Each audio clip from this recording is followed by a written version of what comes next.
मागणी पूर्ण करावी अशी विनंती करतो आणि माझा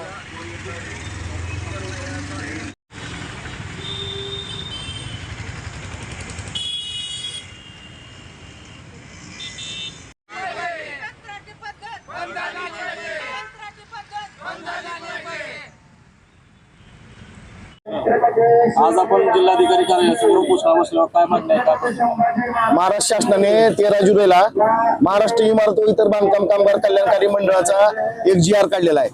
त्या GR मध्ये शैक्षणिक जे आर्थिक मदत होती ती पूर्णतः बंद केली आहे। बांधकाम कामगारांच्या 2 मुलांना शिष्यवृत्ती मिळत होती ती पूर्ण बंद केली आहे आणि त्यांनी शिष्यवृत्ती बंद करून त्यांनी वस्तू स्वरूपात वाटप करण्यात ठरले।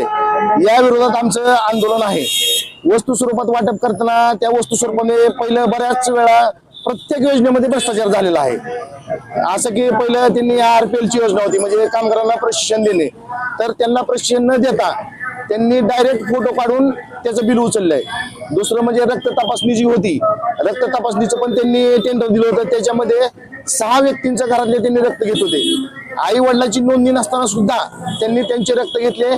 एका रक्त तपासणीला जवळजवळ 4000 रुपये खर्च होता, असे म्हणून त्यांचे 24,000 रुपये एका घरातून घेत होते आणि ते पूर्ण एकही रिपोर्ट त्यांनी दिलेला नाही, कुठलाच रिपोर्ट त्यांनी दिलेला नाही। सगळे रिपोर्ट सगळे चुकीचे आहेत। आणि भांडी पेटी सुद्धा झालं तर भांडी पेटीची तेवढी किंमत नसताना सुद्धा जास्त किंमत लावून त्यांनी ते टेंडर दिलं आहे। म्हणजे पूर्ण हे मंडळ हे कंत्राटीदार झालं आहे। म्हणून आम्ही असं त्या मंडळाला नाव देऊन ठरलं की महाराष्ट्र इमारत व इतर बांधकाम कामगार कल्याणकारी कंत्राटदार कल्याणकारी मंडळ।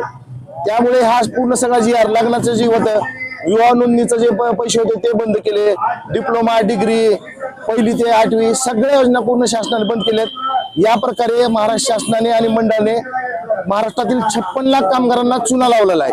त्या उद्देशाने आम्ही आज चुना लाव आंदोलन आज इथे ठेवलेलं आहे। नाव सांगा। माझं नाव आनंद भालेराव, महाराष्ट्र इमारत व इतर बांधकाम कामगार महासंघचा मी सचिव आहे आणि स्वतंत्र मजूर जनरल कामगार संघटनेचा संस्थापक अध्यक्ष।